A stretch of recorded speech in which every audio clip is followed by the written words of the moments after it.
le SMS qui le fera s'intéresser à toi et qu'il veuille en apprendre davantage. C'est ce qu'on va voir aujourd'hui dans cette nouvelle vidéo.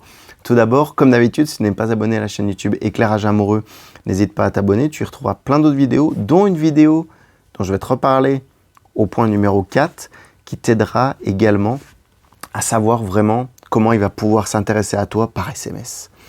Et puis, comme d'habitude, mettre des likes, des commentaires si tu as besoin, également si je peux t'aider. Et puis, partager cette vidéo si tu connais une fille, une copine, une amie qui en a besoin dans ton entourage. Alors, la première chose par rapport à la séduction par SMS, c'est qu'il va falloir qu'il n'y ait pas d'ennui. Ça, c'est logique, tu vas me dire, mais vraiment qu'il y trouve un intérêt aussi, lui, à lire tes SMS. Et pour ça, il va falloir que tu sois totalement authentique. Pas que tu joues une autre personne ou pas que tu lui caches des choses. Je vais t'expliquer ça un petit peu plus loin. Et en fait, l'authenticité, encore une fois, ça va être une valeur forte et il faut que ça soit vraiment toi. La vraie toi à l'intérieur comme à l'extérieur de toi. Que tes amis, que les gens te connaissent, te côtoient. Par SMS, le but, c'est qu'au fur et à mesure, ce SMS que tu vas lui envoyer, qui va s'intéresser à toi et qui va vouloir en apprendre plus sur toi, c'est qu'il te demande, qu'il te propose de te rencontrer justement. Et c'est tout ce qu'on va voir durant cette vidéo. Alors, les formes, ça va être important aussi pour deux choses. On va voir vraiment la forme de SMS que tu peux lui envoyer parce qu'il y en a un particulièrement, c'est ce qu'on va voir dans cette vidéo. Mais la forme est importante pour deux choses. La première, pour qu'il reste intéressé, comme je te disais, et la deuxième, pour qu'il veuille en savoir plus. Le premier point qui va être important, c'est souvent ce qu'on dit, moins c'est plus et plus c'est moins. C'est-à-dire dans ton contenu, quantitativement, je ne te parle pas qualitatif, mais quantitativement, il va vraiment falloir que tu lui parles de ta journée, mais pas dans les détails, dans les grands traits, dans ce qu'on appelle dans les grandes lignes, à propos d'intérêts communs que vous pourriez avoir ensemble pour que ça attise sa curiosité, tu vois, que ça accroche. Ça peut être à propos de boissons, de nourriture, de shopping, sur des vêtements, sur des chaussures que tu as fait, pour qu'il veuille en savoir plus. Et par exemple, il va te poser des questions, toi tu vas pouvoir rebondir dessus, tu vois, clac, clac, pour vraiment qu'il trouve un intérêt. Donc ça, c'est une bonne première chose. Il faut que ça soit plutôt court et simple, tu vois.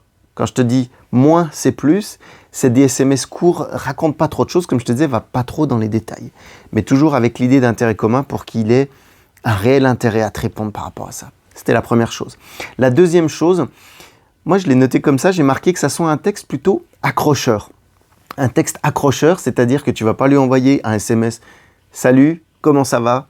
ou j'ai fait une super journée, j'ai fait un super repas, il s'est passé ci, il s'est passé ça.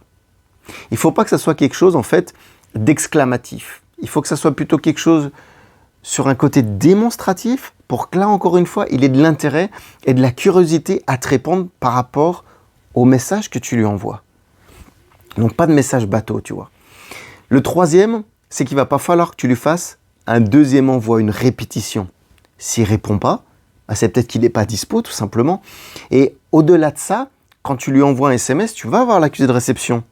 Donc tu vas voir quand il va le recevoir et surtout quand il va y répondre. S'il y a vraiment 2-3 jours ou une journée, ok, il y a peut-être quelque chose qui ne va pas. Il n'est peut-être pas intéressé déjà à la base par toi. Mais si tu le relances au bout de 30 minutes, tu risques de le faire fuir, en fait, de trop coller. Il faut que toi, tu aies une vie à côté, on en reviendra un petit peu plus loin. Mais pas de second envoi, tu vois, il faut le laisser comme ça. Si tu lui envoies un deuxième, il va se dire, wow, elle me relance, machin, elle est au taquet, ou elle fait peut-être rien d'autre. Et ça va être le « suis-moi, je te fuis ». Automatiquement, si tu vas vouloir savoir pourquoi il ne te répond pas, il va encore avoir moins envie de te répondre. Donc, pas de second envoi, pas de répétition. Et là, le mot-clé, ça va être la patience, encore une fois. Mais parce qu'il y a d'autres manières d'attiser, je te disais, la curiosité pour qu'ils réagissent. Et toi, il va falloir que tu sois patiente après. La quatrième, ça va être des questions plutôt interrogatives. Alors, pas interrogatoires, mais interrogatives. Et je t'avais fait une vidéo, justement. Les questions inconscientes qui pouvaient le forcer à te rappeler. Je te remettrai le lien là, à 4 minutes 45.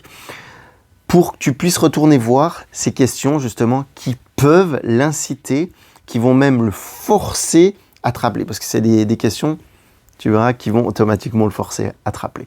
La cinquième, je t'en parlais un petit peu. Le cinquième point, il faut que tu aies une vie sociale. C'est-à-dire que par rapport aux réseaux sociaux, que ce soit par rapport à tes amis ou par rapport à ta vie, même ta vie perso, tu as un sport, loisir, que quand tu lui envoies ce SMS, tu continues de vivre à côté, tu vois. Pourquoi pas poster sur les réseaux sociaux ce que tu es en train de faire, pas montrer que tu es dans l'attente, que tu attends sa réponse au bon vouloir. Non, tu as une vie, partage-la, montre-la justement qu'il ait un intérêt à se dire « Ouais, elle m'a envoyé un message, mais j'aimerais en savoir plus sur ce qu'elle fait. Là, j'ai vu qu'elle faisait ça aussi. » Tu vas attiser encore une fois sa curiosité, mais son envie d'apprendre à te connaître toi, d'apprendre à connaître ce que tu fais, toute la valeur que tu dégages, le charisme que tu as, ce que tu fais de tes journées. Et ça va être cool parce qu'il va revenir vers toi avec ça automatiquement. Donc par rapport à ta vie sociale, le cinquième. Le sixième, je l'ai mis, il va falloir que tu fasses des réponses ouvertes aux questions fermées. Je m'explique. Si tu viens lui envoyer par SMS une question fermée, et que le mec en l'occurrence te réponde oui ou non, il va falloir, au lieu que la conversation s'arrête là, il va falloir que tu relances la conversation. Et là, si c'est oui, non, donc ça va être une question fermée, toi tu vas lui rebalancer une réponse ouverte à la question fermée que tu avais posée, mais peut-être sa réponse fermée, quand il dit oui ou non, et que ça s'arrête là, tu vois qu'il n'y a pas plus de détails. Je m'explique. Ce que tu peux faire, c'est le relancer simplement en lui disant « Mais qu'est-ce que tu veux dire par là comment, pourquoi, quand ?» Tu vois, repréciser, qui te reprécise par rapport à cette réponse. Oui ou non. Tu es resté un peu sur ta faim, c'est dans cette idée-là. Et puis la deuxième, sinon, c'est de répéter ta question et de mettre un petit détail qui va le faire réfléchir, qui va être obligé de le relancer dans la conversation. Un truc simple, si par exemple, tu lui demandes s'il est rentré du travail, il te met oui, non. Oui, non, j'ai pris une douche. Ça s'arrête là. Tu peux lui renvoyer, ah, t'as pris une douche, ok. Tu viens de rentrer ta journée de travail, ok. Et qu'est-ce que tu fais ce soir? Ou qu'est-ce que tu fais demain? Ou, tu vois, essayer de relancer pour que tu lui montres que tu as de l'intérêt et lui, il va s'intéresser à toi.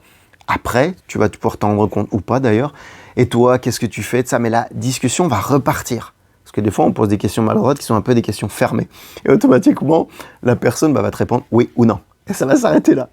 Donc tu vois, il y a ces deux manières-là. Je te les répète, tu pourras les réécouter si tu veux. La première, c'est en apprendre plus. Qu'est-ce que tu veux dire par là?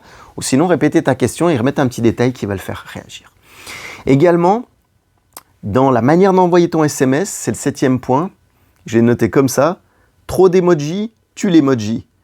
Si tu mets trop de symboles, tu peux mettre des gifs, mais le problème c'est qu'au bout d'un moment, ça devient lourd parce que ça montre pas ça peut montrer, ça peut être le côté rigolo, mais ça montre pas ta personnalité ou la richesse de ton vocabulaire ou la manière dont tu t'exprimes, tu vois, pour qu'il s'imprègne de toi plus dans cette idée, connaître ta personnalité.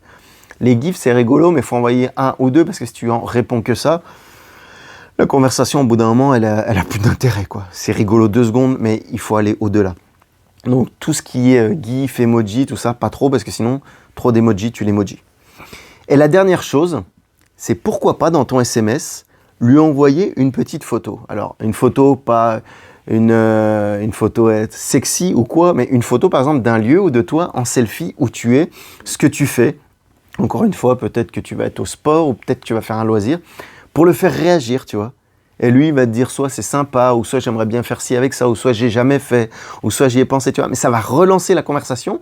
Et encore une fois, ça va faire qu'il va s'intéresser à toi et surtout qu'il va vouloir en apprendre davantage. J'espère que cette vidéo t'aura aidé. Sinon, n'hésite pas à mettre des commentaires s'il y a d'autres peut-être idées que tu as à partager avec les filles qui regardent cette vidéo. Peut-être moi qui pourrais également apprendre d'autres choses également. En tout cas, pour me contacter, n'hésite pas, si tu veux en savoir plus également, c'est sur arnaud.rivière sur Facebook ou arnaud-lovecoach sur Instagram. Je te dis à bientôt dans une prochaine vidéo. Ciao, bye bye.